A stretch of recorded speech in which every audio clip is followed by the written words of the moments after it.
Hello students. आज के इस क्लास में हम लोग देखेंगे बूलियन डेटा टाइप के बारे में थोड़ा सा कि ये आखिर काम कैसे करता है। तो आप अपने सामने देखिए, ये एक छोटा सा कोड लिखा हुआ है, ये बस चल रहा है ये प्रोग्राम। अब देखिए, यहाँ पर अगर हम लिखते हैं system dot out dot print L 5+6, मान लीजिए ऐसा लिखते हैं, इसे सेव करिए कंट्रोल S और इसे अब कंपाइल कराते हैं हम लोग और अब रन कराते हैं। ठीक है, ये 11 आउटपुट दे रहा है, ये वर्किंग इसकी वजह से लिख रहा है, ये 11 आउटपुट दे रहा है। फाइन, इसी को कॉपी करिए और यहाँ पे पेस्ट करिए। अब यहाँ पर हमने क्या दिया है, हमने एक अरिथमेटिक ऑपरेटर लगाया है प्लस। यहीं पर अब हम एक दूसरा ऑपरेटर लगा देते हैं लाइक ग्रेटर देन। ये क्या है, ये एक रिलेशनल ऑपरेटर है। ठीक है, रिलेशनल ऑपरेटर क्या क्या होता है, जैसे कि ग्रेटर देन है, लेस देन है ना, ग्रेटर देन इक्वल टू है या लेस देन इक्वल टू है। ठीक है, या इक्वल टू है या नॉट इक्वल टू है। ये सारा क्या है, ये सारा रिलेशनल, ये रिलेशन बतलाता है दो वैल्यूज के बीच, छोटा है कि बड़ा है कि बराबर है, इसलिए इसका नाम है रिलेशनल ऑपरेटर।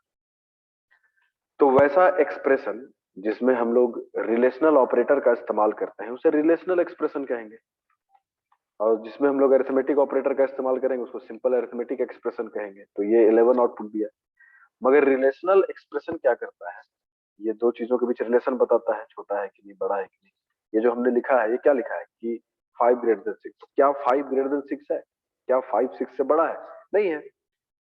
तो रिलेशनल एक्सप्रेशन क्या करता है, या ये ट्रू और फॉल्स, यही दोनों में से कोई एक चीज को रिटर्न करता है, और इन्हें ही बूलियन वैल्यूज कहा जाता है। बूलियन डेटा टाइप जो होता है ना, वो या तो ट्रू होल्ड करके रख सकता है या फॉल्स होल्ड करके रख सकता है। तो अभी आप देखिए, पहले शुरू से समझिए। इसे आप कंपाइल कराइए पहले और आपकी रन कराइए। ये आउटपुट क्या दे रहा है, ये इसकी वजह से दे रहा है 11 और इसकी वजह से दे रहा है फॉल्स। क्यों? क्योंकि 5 इज नॉट ग्रेटर देन 6, इसलिए फॉल्स। ये क्या है, ये सिंगल लाइन कमेंट के लिए दो स्लैश लगाते हैं और उसके बाद जो भी लिखिएगा सिंगल है। ये मैं दिखला रहा हूँ आपको अलग अलग रिलेशन, यही है। अब एक और चीज देखिए, जैसे हम लोग लिखते हैं ना INT A is equal to 5 या 56 या कोई भी नंबर, लाइक इस तरह से प्रिंट कराइए, इसको कंपाइल कराइए, रन कराइए। आपको पता है क्या होना था, ये इसकी वजह से 11 लिखा है, इसकी वजह से फॉल्स लिखा है। यहाँ पर मैंने क्या किया, एक इंटीजर टाइप वेरिएबल बनाया a, जिसका वैल्यू मैंने ये किया और उसे मैं प्रिंट करा रहा हूँ। तो चूंकि a INT वैल्यू है, इसलिए इंटीजर होल्ड कर रहा है और वो इंटीजर ही प्रिंट करा रहा है। अब इसमें आप ध्यान दीजिए कि मैं मान लो लिख देता हूँ 5654.6 में लगा रहा हूँ। अभी देखिए क्या होगा। ये सब आप लोगों को भी एक्सपेरिमेंट करके सीखना चाहिए, बेसिक चीज। ये देखिए, ये दिखला रहा है कि भाई इनकॉम्पेटिबल टाइप, मतलब आप जो डेटा टाइप यूज कर रहे हैं इंटीजर, उसमें आप जो नंबर रख रहे हैं वो इंटीजर नहीं।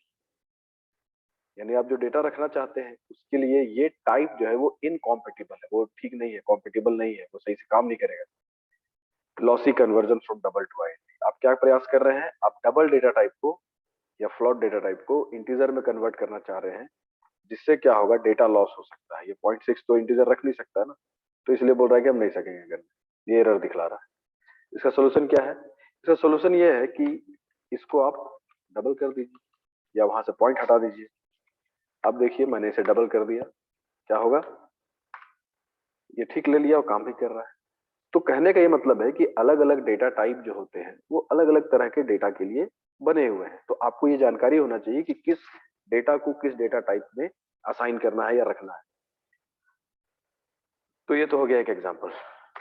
अब आइए बूलियन डेटा को समझते हैं। बूलियन जैसे INT, फ्लॉट, लॉन्ग, डबल, ये सब होता है, वैसे बूलियन भी होता है। बूलियन वेरिएबल एक बनाते हैं लाइक बूलियन वेरिएबल p। ठीक है, अब इसका क्या वैल्यू है ये हम अभी नहीं डाल रहे हैं। ठीक है, बस आप एक काम करिए कि b का वैल्यू प्रिंट कराइए और देखिए कि होता क्या है। बी में मैंने कुछ नहीं रखा है अभी, मगर ये बाय डिफॉल्ट, एक सेकेंड, क्या कर रहा है, वेरिएबल अभी ये इनिशियलाइज नहीं है, इसको इनिशियलाइज करने बोल रहा है, तो इनिशियलाइज कर दीजिए। तो इनिशियलाइज क्या चीज करेंगे, 5 करके देखते हैं क्या होता है।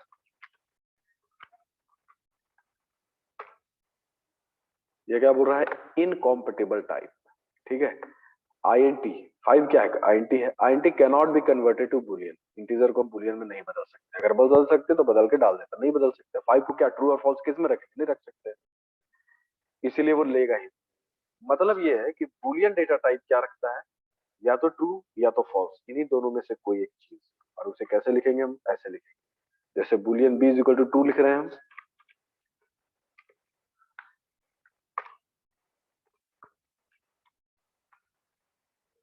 देखिए ट्रू दिखा रहा है।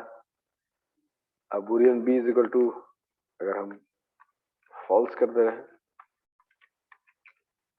तो फिर से कंपाइल कराइए और रन कराइए, ये फॉल्स दिखा रहा है। बहुत आसान है, बस ये दो वैल्यूज से ज्यादा हम बुलियन डेटा में कुछ रख ही नहीं सकते हैं, यही है। और आप देख भी रहे हैं इसका आउटपुट क्या हो रहा है। अब जैसे इफ कंडीशन या फोर लूप वगैरह हम लगाएंगे तो उसमें काम आता है। जैसे देखिए इफ बी, बस इतना ही लिख रहे हैं, इतना ही लिख रहे हैं। अब यहाँ पर लिख दीजिए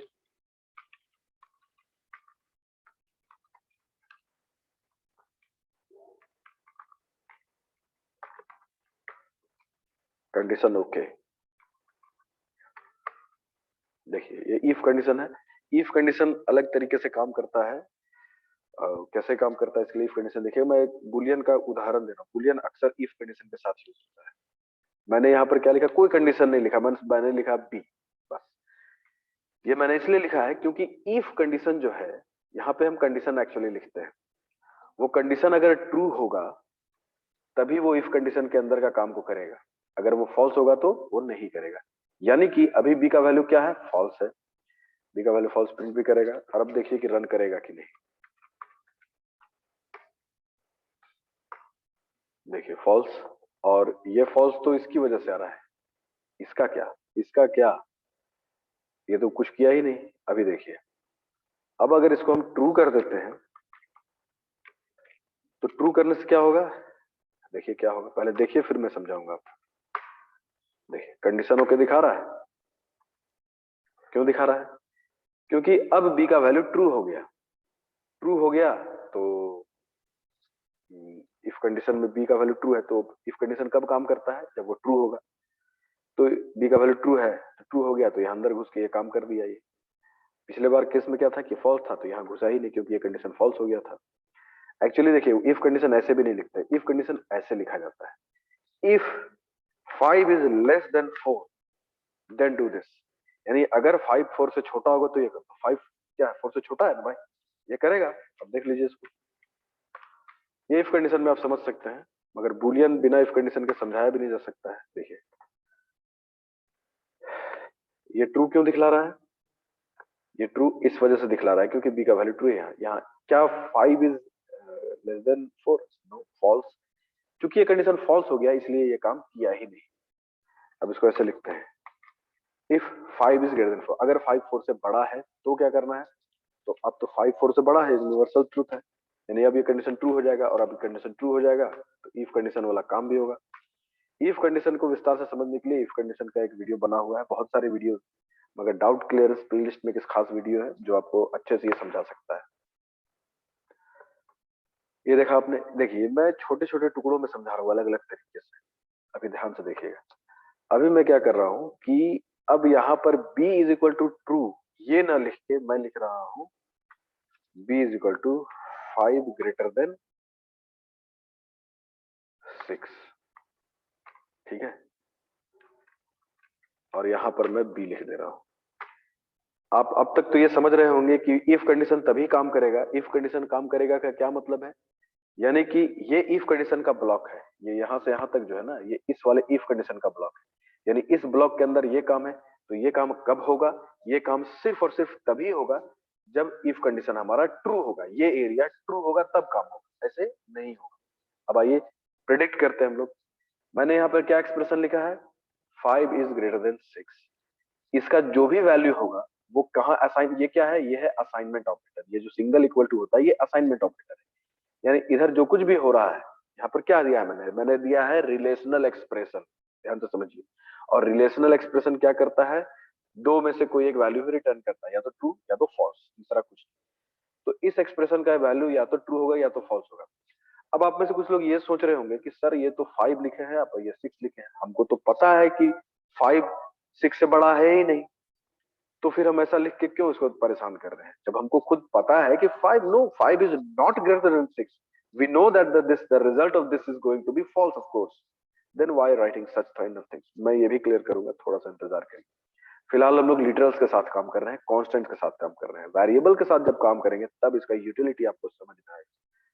अभी हमने ये एक्सप्रेशन लिखा, मैं आपको बस इस लाइन से ये समझाना चाह रहा हूं कि अगर हम रिलेशनल एक्सप्रेशन लिखते हैं तो उसका रिटर्न या तो ट्रू होता है या तो फॉल्स होता है। तो बी का वैल्यू भी या तो ट्रू होगा या तो फॉल्स होगा, मगर चूंकि हमें पता है कि 5 इज नॉट ग्रेटर देन 6, तो इसलिए इस एक्सप्रेशन का वैल्यू तो फॉल्स होना है ऑफ कोर्स, और ये बी का वैल्यू फॉल्स ही प्रिंट करेगा।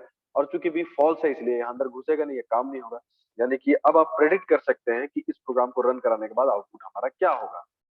अगर आप ये प्रेडिक्ट कर सकते हैं इसका मतलब आप सही समझ रहे हैं। अगर आपको कंफ्यूजन है तो आप वीडियो को एक बार रिपीट करिए, थोड़ा प्रैक्टिस करिए, देखिए फॉल्स और आगे काम नहीं होगा। अब अगर हम इसे ट्रू कराना चाहते हैं और ये काम भी कराना चाहते हैं तो ऑब्वियस है कि हमें ये ट्रू होना होगा। तो ट्रू कब होगा, जब हम ट्रू कंडीशन लिखेंगे। ट्रू कंडीशन क्या है, ये यानी 5 इज लेस देन 6, ये ट्रू है भैया, 5 6 से छोटा होता है, ये ट्रू है, तब ये रिटर्न करेगा बी को ट्रू, और यहाँ लिखेगा भी ट्रू। और चूंकि ये ट्रू हो जाएगा इसलिए ये भी काम होगा। देखिए काम कर रहा है, हो गया।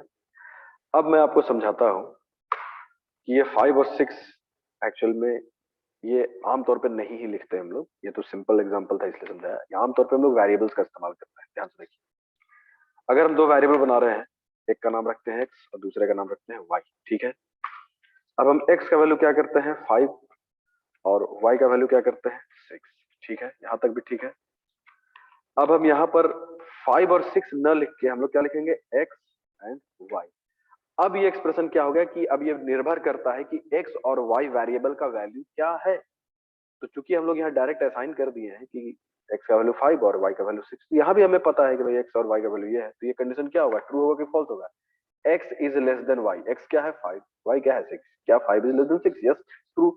ये भी काम करेगा, आप काम करा के भी देख लीजिए।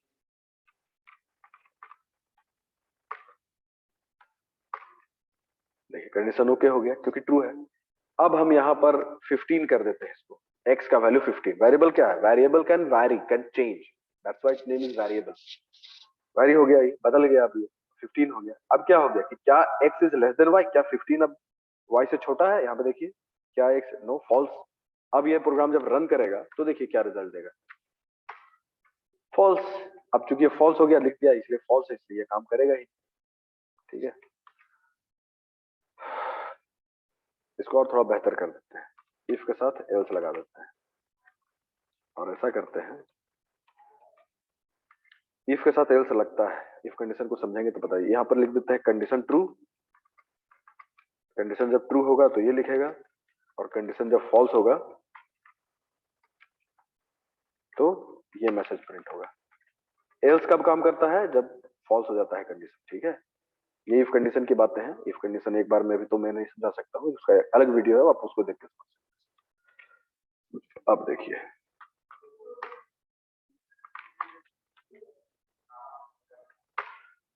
ठीक है, आप देख सकते हैं कि ये कंडीशन फॉल्स दिखा रहा है।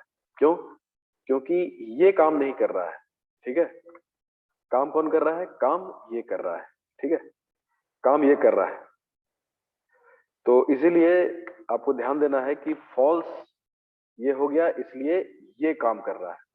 इफ कंडीशन समझिए तब आप समझ सकते हैं। अब आइए इसको दूसरे तरीके से देखते हैं हम लोग। ये तो हम लोग फिक्स वैल्यू यहाँ पे डाल रहे हैं, एक्स का वैल्यू 15 और वाई का वैल्यू फिक्स वैल्यू डाल रहे हैं। अब इसे जब यूजर इनपुट कराया जाएगा तब ये अलग तरीके से काम करेगा, ठीक है, मैं अभी बतला रहा हूँ।